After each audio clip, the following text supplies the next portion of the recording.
Hello, this is Matt on the Moon Lambeau channel. Ripple CEO Brad Garlinghouse in a brand spanking new tweet.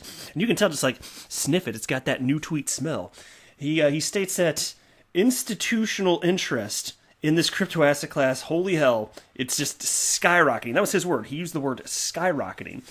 And then you've got this headline from crypto media outlet You Today titled, Ripple CEO Brad Garlinghouse, and here's the quote, I want Bitcoin to be successful. Really? Are we surprised by this? He's been vocalizing this, just to be clear, for 3 years. Like, at least. Like, he's been talking about how he's long Bitcoin for the whole time that I've been in this space, if not longer, which is 3 years for me. And so nothing against You Today at all. The reason that I'm saying that is this topic was covered by all sorts of different crypto media outlets, including Cointelegraph. Cointelegraph, my gosh, they were just like bewildered. Oh my gosh, oh my gosh, the Ripple CEO Brad Garlinghouse, he's all, I want Bitcoin to be successful. Holy hell, why have you not been paying attention, you unsophisticated mouth-breathing troglodytes? What is going on here with your little cashew-sized brains, knuckle-dragging bastards? I'm just saying, man, it really grinds my gears. So anyway, I'm going to run through this because this is some fascinating stuff and it's general positive news for the space. That's unquestionably true. And this all happens in conjunction with a market that it's been getting hot price-wise, right? Has it not over the past several days in particular?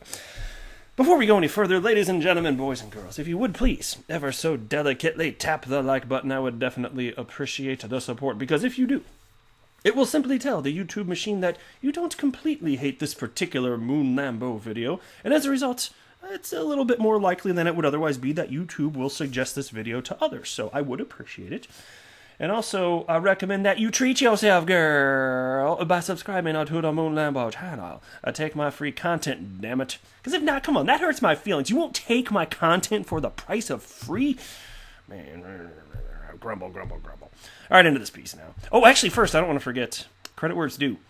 Shout out to James Rule XRP for sending this piece my way, and it led to it's an article actually from Fortune.com, which is where this all ultimately stemmed from. So thank you very much, fellow XRP YouTuber James Rule XRP. I do indeed appreciate it. He sends me all sorts of good stuff. Really, so many people do. I really wish that there were enough time in the day to cover everything that everybody sends me. If only this were my actual job. It's just a fun hobby. And by the way, to be clear, I don't have a financial background, so this is not financial advice, and you should not buy or sell anything because of anything I say or write. It really is just a fun hobby. I love talking about this stuff. And so perhaps I'm interested in it just as much as you if you're the type that likes following this type of content as well. So anyway, after warning public companies against holding Bitcoin, Ripple CEO Brad Garlinghouse riled up its community. I got to pause right there, though, because that's not exactly fair. So yeah, there was this article, and You Today covered this was November 9th. Yeah, and then they titled this, Ripple CEO cautions public companies against holding Bitcoin. Well, here's what Brad Garlinghouse actually tweeted out. Or maybe, did I not pull up the right one? Yeah, no, I think I did here. Okay, yeah. And so he wrote, Biden to require public companies to disclose climate change-related activities and greenhouse gas emissions in their operations. Love to see the action on climate change.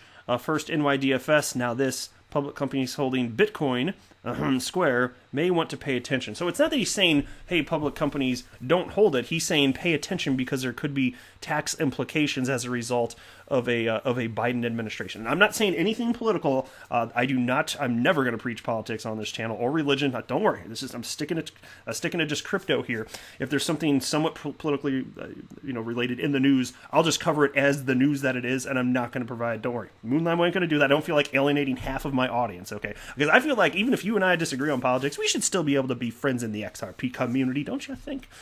So, but anyway, I don't feel like grinding anybody's gears on that front. So anyway, that's how I read it. He was really just saying, hey, just be aware of this, right? But anyway, continuing on with this other piece now. On a November 19th episode of Fortune's Brainstorm podcast, he makes it clear that his company doesn't compete with the world's largest cryptocurrency, which is like a funny thing to even have to say because Ripple is a company and Bitcoin is a decentralized cryptocurrency. It's like, what the hell? It's I don't know, like, I don't even have a funny example off the top of my head. I don't know. Is my pet peeve, which is my 5-year-old terrier mix. I named her Peeve because that's a funny name. Is my pet peeve competing with, I don't know, a television? Like, that doesn't make any functional sense, right? No, you'd have to be an idiot stick to think that that's a reasonable thing to have a discussion about, right? And so I see this, I'm like, oh my God, these are completely different animals, effectively, right? It's crazy to me. But anyway, here's the quote from Ripple CEO Brad Garlinghouse. I don't view what Ripple is doing as somehow competitive with Bitcoin. I hold Bitcoin. I want Bitcoin to be successful. I do think all boats will rise. Yeah, and I've said the same thing. I hope Bitcoin does as long. I hope it's around forever. I really do. I hope it continues to get adoption. I don't even care if it's number one in market cap forever. Maybe that'll happen. Maybe it won't. Maybe something will supplant it. Maybe XRP supplants it. If utility matters more and there's greater adoption, I don't know. But even if it never happens, if Bitcoin's number one and that the space gets bigger, there's a bigger pie. As long as XRP gets to be a piece of that, fine. I'm not a maximalist. I don't freaking care. I just want the space to do well because that will be good for me as an XRP holder. I personally believe. And then they have this little subheading, Garlinghouse is impressed by China. Over the past few months, Ripple has been actively pushing the narrative that China controls both Bitcoin and Ethereum, the two leading coins by market capitalization. In the podcast, Garlinghouse reiterated the aforementioned point, while also noting that China is marching ahead of other countries with its own central bank digital currency.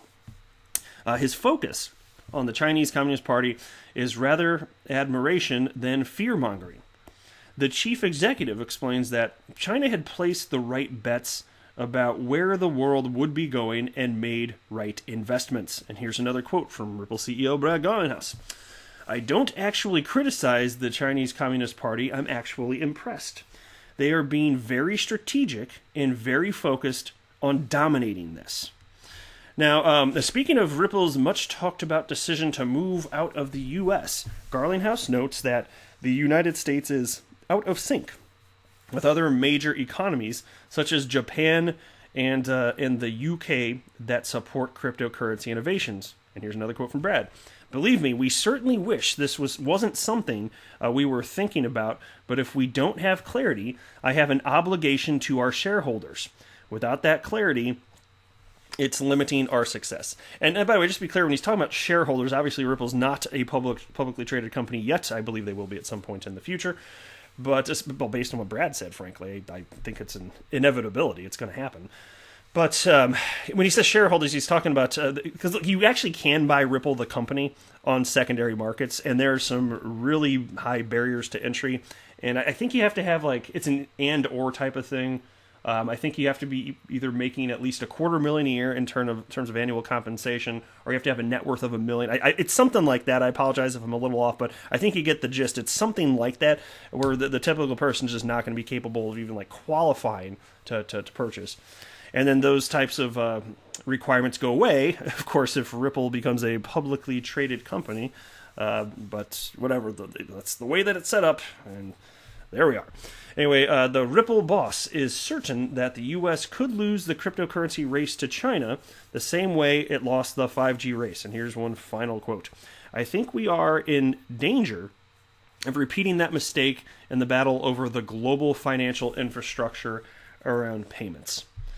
And so with the XRP at least being truly global, it's not going to go away, and not that I think XRP is a security or will be deemed a security. In fact, I don't. I'd be shocked if that happened. Highly unlikely in my humble, unprofessional opinion. But even if so, XRP would still continue to exist.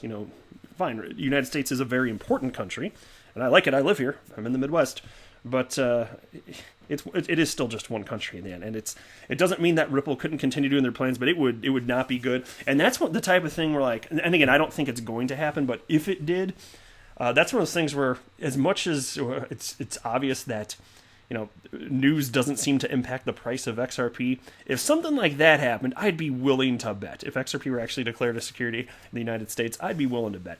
But I don't believe that's going to happen, of course. And you can even look at, for instance, the UK's Financial Conduct Authority recently declared that XRP is not a security, that it's a utility token. So we just need that additional clarity from the United States. But even if it were declared a security of Ripple, this is why it's so silly. It's okay, it's security. Ripple, you have to stop doing this. You have to shut it all down.